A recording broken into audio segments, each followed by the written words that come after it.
Now, some neurologists have actually taken the sort of sceptical view and said, is a brain really necessary?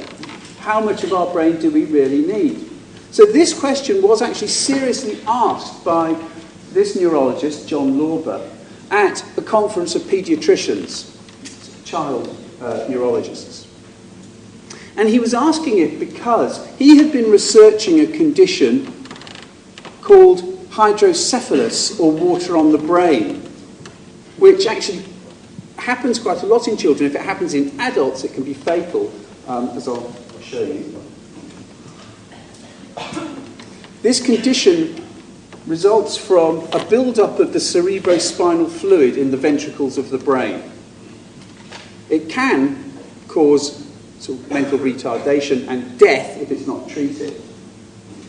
And this is what happens. So here's a picture of the ventricles in a normal brain, and they're all connected. So this fluid can flow in the direction of these arrows through a normal brain. And it also goes around the outside of the brain to provide a sort of cushioning. So it's a bit like a shock absorber system. And it also helps with metabolism and taking away a lot of sort of the metabolites of brain of thinking. Now, what happens if part of this system gets a blockage? Maybe there's a small tumour or something, and one of these pinch points you can see between these ventricles becomes obstructed. Maybe there's a crystalline build-up of some solids in there.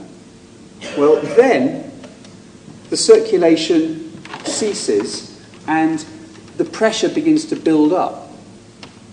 Now, if you're an adult and this happens, you get severe blinding headaches, coma, and death. Your brain can't take the pressure.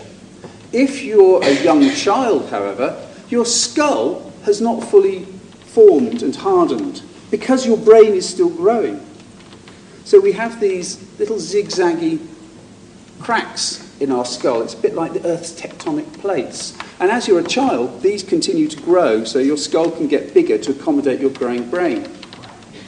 If you have hydrocephalus at this point, your skull just keeps on growing, and you get these rather large, oversized heads. So you can see here I've just stretched the picture to show that. So a hydrocephalic brain in infancy isn't immediately fatal, and children can live with this condition. But what happens, of course, is that the brain gets affected. So here's an X-ray of someone with a form of hydrocephalus called Dandy-Walker syndrome. And so this is like a cross-section through the brain, and we can see the eye over here on the left of the screen, the eye socket. And in an X-ray, the X-rays don't penetrate bone, they're reflected by it. So here we see all the bone is that bright white layer. And X-rays do go through liquid. So that dark black layer, where it says LV, is actually the left ventricle of the brain, full of cerebrospinal fluid.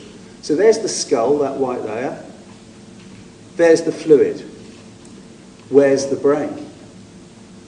In fact, the brain is that thin grey layer.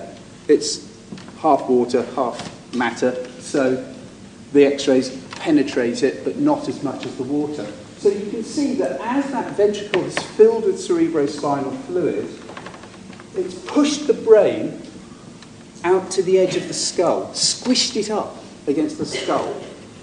There's less brain in there. And this is why John Lorber asked that question, because he tested people like this and found that they were really quite functional. So this person's brain, this is a quote from Agence France Presse. Lionel Foulet said, "The brain itself, meaning the grey matter and white matter, was completely crushed against the sides of the skull. The images are most unusual. The brain was virtually absent." This person has not got a brain. And yet when tested, this man had an IQ of 75, a verbal IQ of 84, and a performance IQ of 70. Now, IQs should be around 100. So you can see that his performance is low. It has been retarded by having this, but he's by no means functioning like someone with no brain. These are actually, they're not normal, but they are functional. This person could get by, in fact did. So not having a brain doesn't seem to have radically, severely disabled this person. Maybe they could get by with a fraction of the brain. Maybe we all could. But what's happening? What's happening here? This is a little colour picture of some neurons in the brain. And what's happening when your brain fills with cerebrospinal fluid is compression. It doesn't remove the brain, it squashes it. There are two sorts of cells in the brain. We know about the neurons that do the thinking. Maybe they're the bright green ones here. But in the background are the red ones. They're called glial cells. They don't do the thinking, but they do the housekeeping for the brain. They supply it with the chemicals that they need. They take away the metabolites that the neurons are producing when they're thinking. So you get fewer of those. Those are the ones that the brain sacrifices. You also get less myelinization. Now, myelin is a fatty substance that lines these long green connections between the brain. You know the brain works by electricity. Myelin is like the insulation on the wires. It stops the electricity leaking away from these connections when the cells are trying to communicate. So as the brain gets squashed up, of course, we need shorter and shorter neurons. You don't need as much of this fatty tissue in the brain protecting them from each other, the insulation. So we have less of that. And the neural matter gets squished closer and closer together. What doesn't happen is that we lose neurons. We still retain the same number of neurons in these conditions, over 100 billion neurons. So why do people believe this myth? If our brains are 10 times as big as they need to be, well, that's one reason. But we've evolved because we need these brains to be human rather than just to be another primate. Why do people believe it? This year, out of the 205 people who answered my quiz, 60%. So bang on the sort of average over all of the other years. No different. And it's not something special about students who come to the University of Plymouth. 69% of people attending an open day at St Andrews University, where Sergio Della Sala worked, believed it.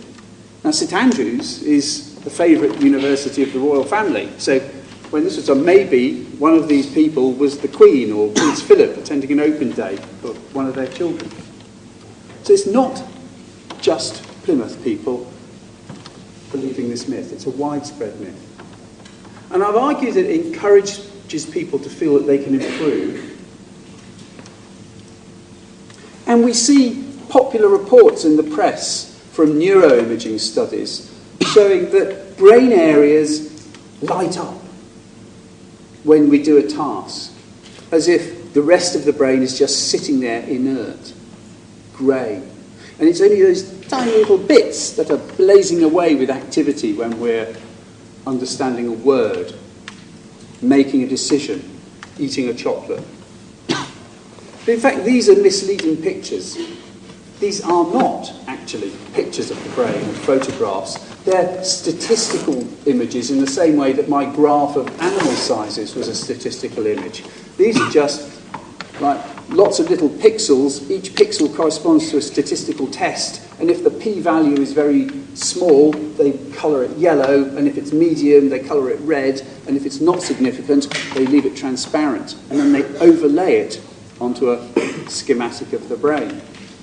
And what those statistics are telling you is not what is that bit of the brain active and the rest not active. It's that, is this bit of the brain more active than normal, more active than in a control condition? So remember that even when you're resting, your brain is using 75% of its maximum activity. So all of the brains here, the bits that are just grey, you can think of they're 75% active. The other bits are just peaking a bit. Maybe they're going up to 80%, 85% in the yellow areas, racing away. So all of the brains should be coloured dim red in these pictures. It's simply to accentuate the differences. They don't colour the bits that are not changing between two tasks. These are pictures of differences between a control task and an experimental task. In reality, all of the brain is lighting up and using energy. But this sort of thing helps people think that only little bits of our brain are lighting up when we're doing tasks.